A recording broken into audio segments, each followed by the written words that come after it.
Bonjour à tous, bon réveil et bienvenue, vous êtes bien sur BDM TV, c'est la matinale, on est ravis d'être avec vous. Aujourd'hui, notre invitée, c'est Léa François, vous la connaissez, comédienne dans Plus belle la vie. On la retrouve actuellement au théâtre dans la pièce Bonjour Ivresse. Nos chroniqueurs sont évidemment de la partie. Avec Laïs, on va apprendre ce qu'est le dandysme au féminin. Jérôme nous en dira un petit peu plus pour la chronique insolite. On aura Olivier pour le handisport et en fin d'émission, Cédric Nadeau pour le blind test. La matinale, c'est parti.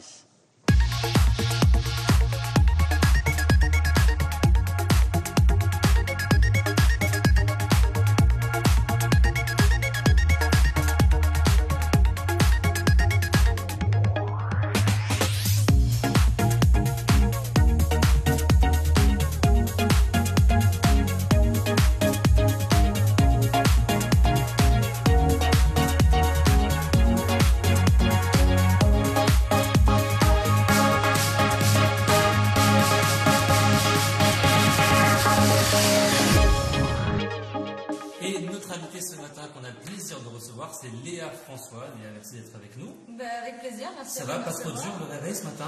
Ça va. Ça va, pour l'instant ça va. Pour l'instant ça va, voilà. On va parler de la série Plus belle la vie, on va parler également de la pièce dans laquelle vous jouez, Bonjour Ivresse, dans un instant. Mais avant, on va vérifier si vous êtes bien réveillé avec une petite interview réveil matin. Est-ce que vous êtes prête? Il n'y a rien à gagner, il n'y a rien à perdre. Hein. Oui. Alors le matin, vous êtes de bonne humeur ou de mauvaise humeur? Bonne humeur. C'est vrai, tout le temps? Tout le temps. Très souvent. Non, franchement, en général, ça va. le matin. Quelle est la première personne à qui vous pensez en vous réveillant? Il n'y a pas de piège, vous pouvez dire moi, hein, je vous en voudrais pas. La première personne.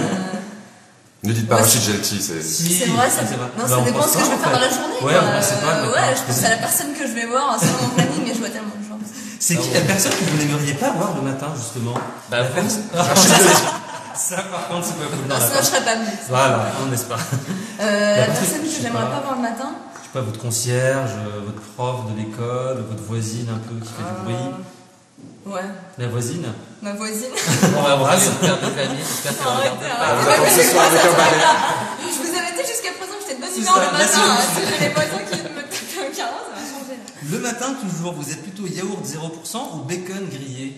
Bacon grillé. Vous prenez le temps de bien manger avant de partir, du coup? Non, alors par exemple sur les tournages de Plus belle la vie, je suis logée à l'hôtel. Donc là c'est magnifique, je profite du bacon grillé très souvent. Après quand je suis chez moi, non, c'est un peu plus classique. D'accord. Et la chanson que vous chantez sous la douche? Est-ce que vous chantez sous la douche? Je vous imagine bien chanter. Je chante tout le temps. Ouais. C'est vrai? Avant, ça se voit. Et qu'est-ce que vous chantez sous la douche, la chanson du moment là de ce matin? Je chante Lady Gaga, Katy Perry. Ah ouais, c'est les chanteuses du moment. Ah ouais, je de bonnes chanteuses, de bonnes références, c'est vrai. C'est ça. On le disait dans Plus belle la vie, vous jouez le rôle de Barbara depuis 2008-2009, il me semble. C'est ça. 2009. Et ça fonctionne toujours autant, 4 millions de téléspectateurs assez souvent. 5-6, même il y a des prime time très régulièrement. Pourquoi ça marche autant? Vous posez la question? Bah ouais, on se pose la question, mais je pense qu'avec tous les gens qui viennent nous parler aussi, on a un peu les réponses. Ils se sentent proches de nos personnages, je pense. Il y a un peu tous les âges, tous les styles. Ils s'identifient, on évoque beaucoup de sujets de la vie quotidienne, ça colle à l'actualité. Ils ont l'impression de vivre un peu en temps réel avec leur personnage de Mistral, donc ça marche et ça continuera de marcher, à mon avis, encore un long. Vous voyez faire ça pendant, je sais pas, 20 ans, comme les séries américaines?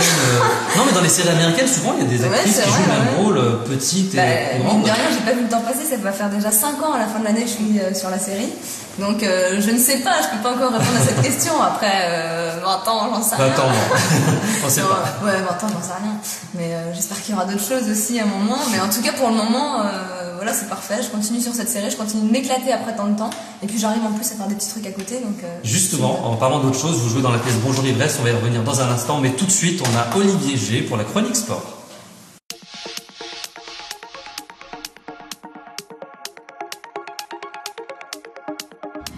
Et Olivier, ce matin, vous allez nous parler de sport, et pas n'importe quel sport, il me semble, le handi-basket. Exactement. J'ai décidé de faire un tour du côté du handisport, parce que c'est quand même des sports dont on parle très peu, et plus du côté basket. Pourquoi le basket? Parce que c'est le premier sport collectif adapté aux non-valides. Voilà. Il est né en 1955 dans les centres de rééducation. À la base, c'était simplement des exercices. Et à Fontainebleau et Garches, ils ont commencé à monter une équipe. Alors, faut savoir que c'est exactement les mêmes règles que dans le basket des 10 valides et que la France a à peu près 1 millier de pratiquants dans un championnat de très très haut niveau. Je dis très haut niveau pourquoi? Parce que la France est le pays le plus distingué à ce niveau-là. Vice-champion du monde en 2010 à Birmingham, champion d'Europe en 71, en 87, en 97 à Madrid, en 99 et en 2002 à Amsterdam. Ils sont très très forts du coup sur le handi-basket, d'accord. Surtout, médaille d'or aux Paralympiques en 1984 à Stock et champion du monde en 1990. Alors c'est un sport qui est vraiment très spectaculaire, c'est pas parce que ces personnes-là sont en chaise roulante que c'est facile. Je suis allé le tester. Oui, juste pour me comprendre, justement, ça se joue sur un terrain de basket classique, normal, classique, exactement le même ballon, les mêmes paniers, tout est normal. Exactement. Pareil, vous n'avez droit qu'à 3 secondes dans la raquette. Et vous allez voir, on va regarder des images. Je suis allé faire un entraînement avec l'équipe de Paris. J'étais très très bien accueilli. J'ai pas forcément le bon niveau, mais je me suis fait plaisir et j'étais vraiment très bien accueilli. Ah mais il faut y aller avec les bras quand même. Hein. Alors justement, c'est vraiment tout se joue avec les bras effectivement. Le plus dur, c'est de réussir à contrôler le fauteuil et en même temps le ballon. D'accord. Vous n'avez pas le droit évidemment de rouler simplement en gardant le ballon dans la main, il faut le faire rebondir comme... Sinon c'est comme si on marchait... C'est exactement ça, vous avez le droit à 3 coups de bras sur... Pour les... Et le panier il est à la même hauteur Le panier est à la même hauteur. Donc il faut beaucoup plus de force. Il faut plus de force, c'est vraiment plus... Moi je dirais plus difficile que le basket en fait. Léa, vous connaissiez le handi-basket ou je savais que ça existait, bien sûr, mais non, j'avais jamais vu de... C'est vrai que c'est assez impressionnant. Mais c'est spectaculaire parce que là, on l'a pas sur les images là, mais il y a de vrais blocages. C'est vraiment des fois ils se rendent vraiment dedans pour se bloquer, pour éviter l'autre de passer. C'est vraiment très. Est-ce que du coup, selon vous, Olivier, c'est plus difficile que le basket traditionnel et classique? Oui. Ouais, c'est plus difficile. En tout cas, pour vous, en tout cas. En tout cas, pour moi, ça pour votre niveau sportif. D'accord. Mais c'est encore plus passionnant parce que c'est vraiment une recherche de quelque chose que je connaissais pas et ça rend la chose passionnante et j'ai été vraiment très très bien accueilli, c'était vraiment super. Alors moi c'est une question peut-être belle, mais donc c'est des fauteuils roulants un peu différents parce que je vois que les roues sont inclinées. Ça sert à quoi? Ça justement, pour tourner plus facilement, pour que ce soit plus maniable, c'est exactement ça. Il faut savoir autre chose, que vous-même, vous pouvez aller faire un entraînement avec n'importe quelle équipe, celle de Paris, celle de Marseille. En fait, c'est un sport qui est ouvert aussi aux valides. Et même le championnat de France, vous pouvez y participer dans les mêmes conditions que les non-valides, à savoir que vous êtes attaché au niveau du bassin et au niveau des cuisses. Mais ça vaut le coup. Je sais qu'ils sont ravis de montrer cela. Ils font des journées parfois portes ouvertes justement pour montrer cela. Et c'est vraiment, vraiment génial. Enfin, je vous invite, et dans ces cas-là, à vous connecter sur le site www.france.handibasket.fr. Vous aurez toutes les informations dessus. Merci Olivier, c'est une excellente idée de nous avoir partagé ce sport. On enchaîne tout de suite avec Jérôme qui va nous parler d'insolite. On va voyager encore.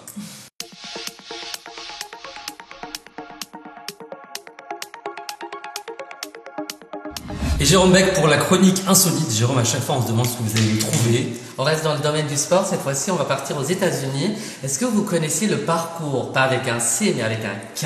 Le parcours aux États-Unis, non, parkour. Voilà, non, ça me dit rien. Oui, vous faites bien l'accent un peu anglais-british.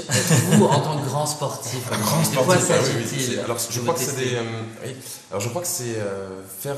non, je ne vais pas savoir dire. En fait. Alors, je vais vous le dire. On transforme en fait des éléments urbains en ville en obstacles à franchir, c'est-à-dire en courant, en sautant, en faisant des saltos, des sauts périlleux, etc. Donc, c'est en fait une activité qui a vu le jour dans les années 90. On en a très peu entendu parler, mais avec l'arrivée d'Internet, les smartphones, etc., où tout le monde peut se filmer, on en a vu de plus en plus sur Internet. Alors, ça devient de plus en plus impressionnant, c'est de mieux en mieux réalisé et ça peut être très très très créatif. Je vais vous montrer une vidéo qui vient d'être postée il y a quelques temps. En 3 jours, elle a déjà fait 2 300 000 vues. Regardez bien les personnages. Je suis sûr que vous allez les reconnaître. Regardez. Here we go!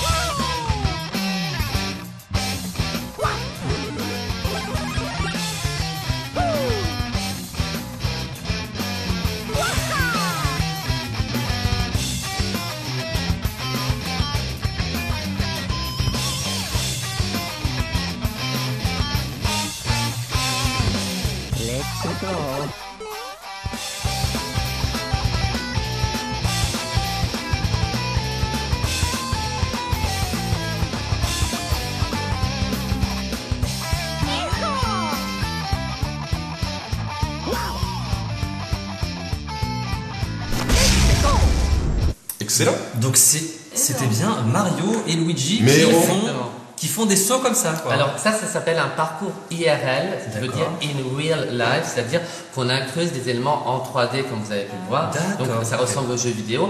Là, évidemment, ce n'était qu'un extrait. Si vous voulez savoir s'ils arrivent à sauver la princesse comme dans les jeux vidéo, il faut regarder la vidéo, chercher dans les moteurs de recherche. Alors, juste pour vous dire, ne faites pas ça comme ça entre vous, parce que là, c'est des cascadeurs quand même. Autre information, alors je vais l'écorcher le nom, à chaque fois, j'y arrive pas. C'est le réalisateur américain Varialaski qui a réalisé ce parcours. C'est le monsieur qui a fait aussi la bande-annonce pour le film Tetris. Je ne sais pas si vous vous rappelez de ça. Et puis pour les fans de jeux vidéo, quelques petites informations sur Mario et Luigi. La première fois qu'on a vu Mario, c'était en 1981 pour une célèbre marque de consoles et de jeux vidéo. À l'époque, il s'appelait Jumpman. Puis rapidement, c'est devenu Mario. Il a un frère qui s'appelle Luigi, vous l'avez vu. Alors pour les fans de jeux vidéo, sachez que très prochainement, il y aura un nouveau jeu Mario qui va sortir.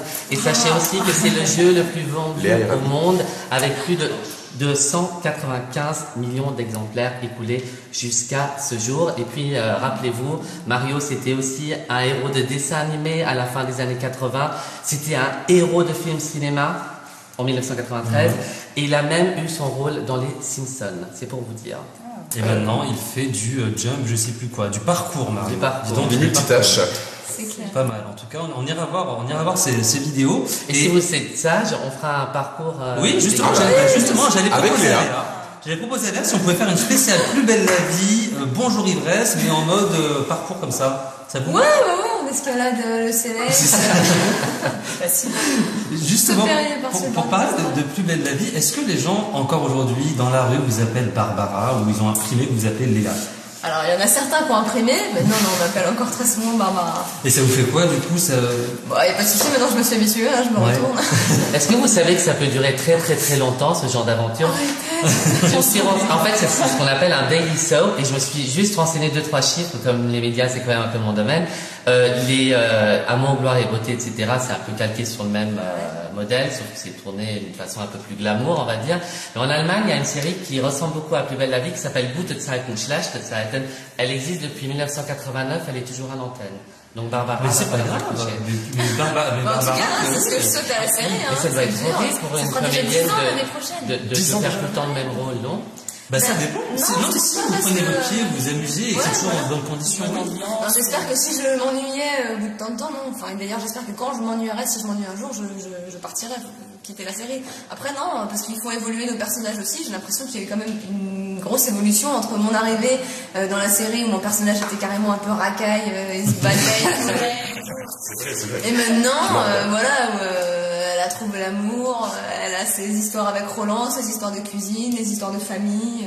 Donc non, Et c'est justement avec les personnages avec qui vous passez beaucoup de temps, du coup aujourd'hui ça se passe toujours bien. Vous voyez en dehors, je sais pas où vous supportez. Non, il y a des comédiens qui sont vraiment devenus des super potes à moi que je vois en dehors, avec qui je pars en vacances. C'est la famille Plus belle la vie. C'est vrai que ça crée des liens super forts quand on démarre dans une aventure comme ça. Et là, du coup, récemment, vous venez de rejoindre une autre famille. C'est la famille Bonjour ivresse. C'est la pièce dans laquelle vous jouez depuis le mois d'août maintenant. Voilà. Vous pouvez nous en parler un petit peu plus? Vous jouez un rôle un peu particulier. Alors, vous n'êtes pas encore sur le DVD, donc on va demander à ce que vous apparaissiez. En tout cas, sur l'affiche qui apparaît pour nos téléspectateurs, vous êtes dessus. Ouais, bien sûr. En fait, c'est une pièce qui existait déjà avant moi. D'accord. Avec Caroline Gaget, Franck Delay, Franck Lehen, qui est aussi auteur et co-auteur de la pièce avec Christine et Lila, et Agnès Liguras, donc avec qui je vais être en alternance. Et je rejoins cette team qui est vraiment super sympa, cette comédie que j'aime beaucoup aussi. Et en plus de ça, je kiffe le rôle, donc mon Dieu, que dire de plus? Et on est plusieurs à l'avoir vu dans cette pièce qui effectivement fonctionne depuis très très longtemps et à chaque fois... Ça fait 3 ans, ils arrivent à 800 représentations bientôt là, je crois. Et non seulement c'est très drôle, mais en plus, moi qui suis trentenaire, il y a toutes ces références aux années 80 que j'adore. Moi, je me suis éclaté là. C'est hyper drôle et les références. Enfin, moi, je suis très nostalgique, vous savez. C'est excellent. Mais c'est bien parce que ça veut quand même dire que vous êtes abonné aux choses qui fonctionnent bien et qui vont fonctionner longtemps finalement. Il y a un truc qui se passe. Je touche du bois, je ne sais pas, mais c'est vrai que là, voilà, c'est encore un peu frais pour moi cette histoire, mais je suis vraiment trop contente d'avoir débarqué dans cette aventure, de retourner sur les planches. Et donc, ouais. Oui, parce que vous aviez été dans une pièce avec Louis Liechti et Franck Bord l'année dernière ou il y a 2 ans. C'est ça s'appelle le Club des célibataires. Là, on avait fini fin janvier 2013. Et du coup, ça s'enchaîne bien avec une autre comédie super sympa. Et à choisir, théâtre, série, j'aime bien mélanger un peu les deux, justement. J'ai vachement plus d'expérience à l'image qu'au théâtre. Ça fait à peu près 3 ans maintenant que je suis un peu sur les planches et du coup c'est vrai que je suis un peu curieuse et c'est quelque chose qui me plaît, j'ai vraiment envie de creuser un peu le sujet, d'en savoir plus, mais voilà, après j'aime beaucoup l'image aussi, donc pour l'instant je sent en tout cas les deux, c'est top quoi. Vous prenez vraiment beaucoup de plaisir et on ira, du coup, nous on l'a déjà, moi j'ai déjà vu, Jérôme aussi, mais ceux qui l'ont pas vu, on va voir Bonjour de Grèce au Théâtre Le Temple, on va continuer à en parler dans un instant, mais avant, chronique mode avec Lace.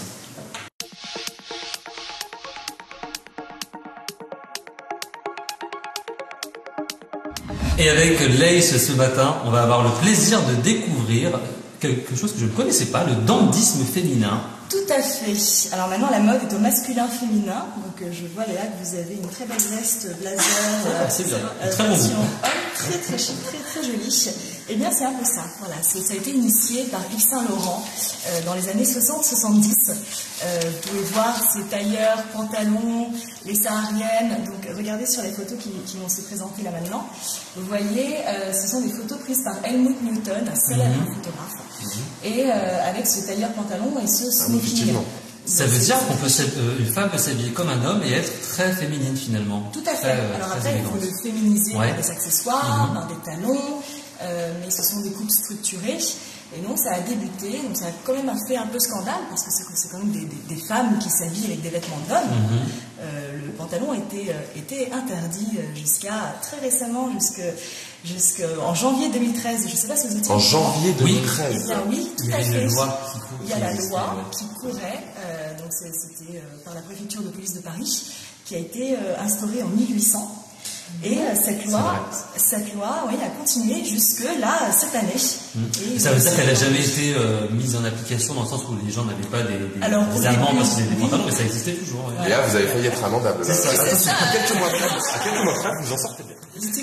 Et donc du coup aujourd'hui on a le droit, on peut s'habiller comme ça, mais on s'habille comme ça pour sortir, pour aller au bureau, pour une soirée, ça passe pour tout. Ça peut passer au bureau, ça peut passer pour les soirées, pour la matinale.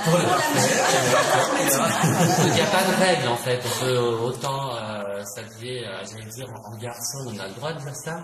Dandysme féminin, moi comme je suis déjà un peu vieux, j'ai des cas un peu vieux. Alors maintenant ce qu'on fait, donc les modeuses sont astucieuses. Nous utilisons les vêtements, le dressing masculin. Donc, chez nos pères masculins, donc papa, frère, copain, et on prend la chemise. Donc là, c'est une chemise d'homme que l'on peut travailler avec une petite ceinture nouée, un pantalon d'homme également, un jean boyfriend, on appelle ça un jean boyfriend. On retrousse les chevilles, on met des talons, c'est très féminin. Là, les photos qu'on voit, c'est vraiment que des vêtements d'hommes, c'est pas retaillé pour les femmes, c'est vraiment des vêtements d'hommes qu'elles utilisent. Alors là, pour la photo, c'est un vêtement féminin, mais c'est taillé pour la femme, mais à l'origine, c'est un vêtement d'homme. D'accord. Ouais, l'idée, comme vous dites, c'est vraiment... Vous avez déjà fait ça, Léa, piquer les fringues, je sais pas, de votre père, de votre mec D'accord. C'est vrai. Donc en fait, on est dedans, mais c'est moche. Je découvre tout maintenant, parce que j'ai même un jean boyfriend, moi aussi. Ah oui. Des tendances. Oui, c'est ça. Super tendance. Je le ressortirai alors, dandysme féminin. Oui, vous allez voir, on se sent libre, on se sent... Alors il y a beaucoup de célébrités apparemment qui font... Alors voilà, vous pouvez regarder sur les photos. Donc vous avez Lily Sobieski, Alexa Chung et Jessica Alba. Donc en tailleur pantalon, en smoking pour Jessica Alba. Donc ça fait tenue, ça fait même tenue. Et ça leur va super bien. Ça fait tenue soirée, c'est élégant, avec les talons, c'est parfait. Voilà. Et où est-ce qu'on peut trouver, si une femme a envie d'acheter, mais en boutique, en magasin, est-ce que maintenant les marques aussi se mettent à mettre, je sais pas, les grandes marques connues? Les grandes marques connues, oui, s'y mettent, bien sûr. Se mettre une petite collection mixte, on va dire. Il y a une marque, je ne citerai pas, qui fait ça, la mixité, donc les vêtements également pour hommes et pour femmes.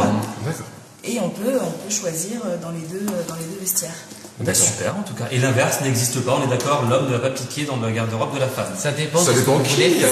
Ça dépend de Justement, Justement, Jérôme, vous savez ce que vous allez faire? Non, Eh bien, vous allez quitter le plateau tout de suite, puisqu'on va, Et je reviens Cédric va ensuite, nous c'est ça rejoindre, et vous allez essayer les tenues de Lace.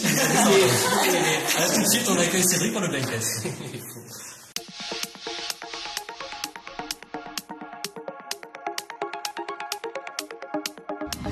Et Cédric nous a rejoint pour le blind test. Cédric, on vous attendait avec impatience. J'ai envie de jouer. Je crois que même Léa, depuis tout à l'heure, depuis qu'elle sait qu'il y a un blind test, Ah, mais je suis au taquet. J'ai pas de besoin, mais je suis là. donc le principe est simple. Cédric va nous proposer 3 titres. Il faut reconnaître l'artiste et le titre de la chanson. C'est Seulement ça interprète, seulement. Ah non, C'est plus facile comme ça. vous êtes sympa aujourd'hui avec Léa. C'est d'habitude, c'est pas ça. Il a des dates pareilles pour vous. On va y aller du coup. Ça marche, c'est parti.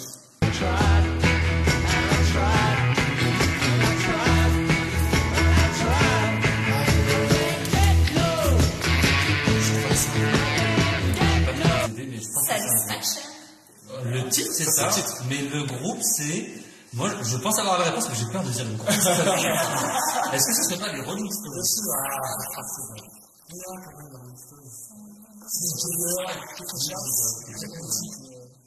Exactement. Et c'est un titre que tout le monde connaît, tout le monde se donne, ça prouve qu'ils sont quand même restés dans le temps. Et ils ont fait le Stade de France, c'est pas si longtemps que ça. Pas longtemps, ouais. Non, les concerts qu'ils ont fait aussi au Trabendo. Parce qu'il Exactement. des concerts comme ça prévus. Ah oui, ils avaient fait un concert surprise improvisé pour leurs fans de Trapendo.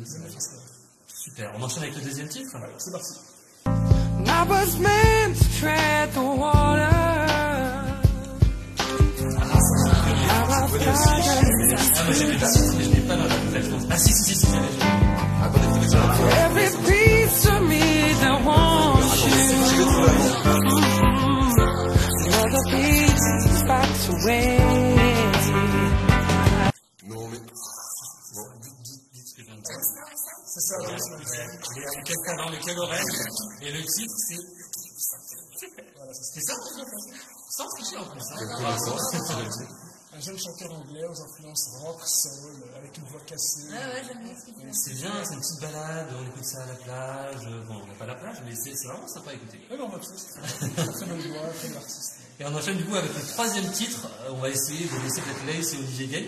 Et ceci va être compliqué, bien évidemment. Essayez, allez-y. Là, ici, Cédric, battons-nous pour la réussite. Ben voilà, évidemment. Ah non, non, Ah, ça c'est très bien. Non, c'est génial. Ouais, C'est... mais par contre, c'est un groupe ou un chanteur qui fait sa chanson? Ah, ça c'est... Moi j'aime vraiment bien. C'est un peu sur... Voilà. C'est quoi? Allez-y, c'est alors, vraiment franchement, trouvé. moi je connais pas, mais j'ai hâte de connaître parce que c'est vraiment bien. Moi, je connais pas, là, par contre. On peut avoir un J'ai déjà indice, entendu, mais je connais un pas. petit le- indice. Ils sont combien? Ils sont 4. À 4, les Jackson 4. C'est C'est récent. C'est C'est récent. un groupe récent. C'est récent. Ils ont fait énormément de scènes aux États-Unis. Connus aussi en Europe parce qu'ils ont fait pas mal de festivals de jazz. Ah, moi je connais Mais pas. ils ne sont pas connus. C'est le groupe Vintage Trouble. Vintage Voilà, Trouble. c'était Mais oui, Léa, Vintage Trouble, on a écouté tout à l'heure en live. C'est un groupe rock soul en fait. Et ce qui est marrant, c'est que les 4 musiciens sont rock avec un look de rocker. Et le chanteur a un look de soulman, Otis Redding. Donc comme on dit souvent, ce groupe, c'est un groupe de Otis Redding, c'est un mélange de Otis Redding et de Satisfaction justement des Rolling Stones. D'accord. Donc c'est un groupe assez récent, mais très très très bon. Donc Vintage Trouble, achetez l'album. Vintage Trouble, c'est une très très belle découverte. On écoutera vraiment. Merci pour cette découverte. Bon, Léa, vous n'avez pas gagné. Mais Non, on je peut sais quand pas, même je suis pas assez continuer. réveillée, là, On peut c'est quand même pas continuer à parler de la pièce Bonjour Ivresse dans laquelle vous Oui. jouez. Donc c'est au théâtre du Temple, c'est bien Voilà, ça. c'est à 21h30, donc normalement je suis plus réveillée que ce matin. Normalement, on a joue le temps à- aussi d'arriver, le Voilà, temps de c'est faire ça. l'émission. Et on joue à 17h le dimanche. Et je suis sur scène avec Caroline Gaget ou Mélanica, Franck Delay, Franck Lehen et en alternance avec Agnès Miguras. Et on est d'accord que vous abandonnez pas les téléspectateurs pour Plus belle la vie, on les rassure, vous continuez. Merci pour nous. Merci beaucoup en tout cas d'avoir été avec nous. Avant de partir, il y a une petite tradition, vous n'allez pas y déroger. L'idée, c'est que c'est l'invité qui dit au revoir aux téléspectateurs, qui est juste là. D'accord. Donc on vous a prévu un petit texte de fin. Et comme je sais qu'en plus de la comédie, du théâtre, de tout ça, vous avez fait du doublage à une époque, une petite voix sympa, soit une petite voix Harry Potter, soit une petite voix dessin animé, comme vous voulez. La caméra est là, c'est à vous. Ça marche. On va se quitter pour aujourd'hui, mais on vous retrouve dès demain à 8h15 Au programme, plus de beauté, plus de maths, plus de sport, plus de musique, plus de cinéma, plus de théâtre, plus d'histoires insolites. Je vous propose de terminer avec une petite tête, ma tête favorite de Botox là. C'est la nana qui fait trop de Botox. Alors, vous voyez, le programme est toujours bien chargé. Alors ça y est, je suis devant vos écrans demain matin et bonne journée à tous. Parfait, excellent. Ça, c'est vraiment envie de dire. Vous pourriez rester avec nous, on a adoré. Merci. Merci beaucoup Léa d'avoir été avec nous. On vous retrouve donc dans Bonjour Ivresse et dans Plus belle la vie. À très bientôt pour la matinale.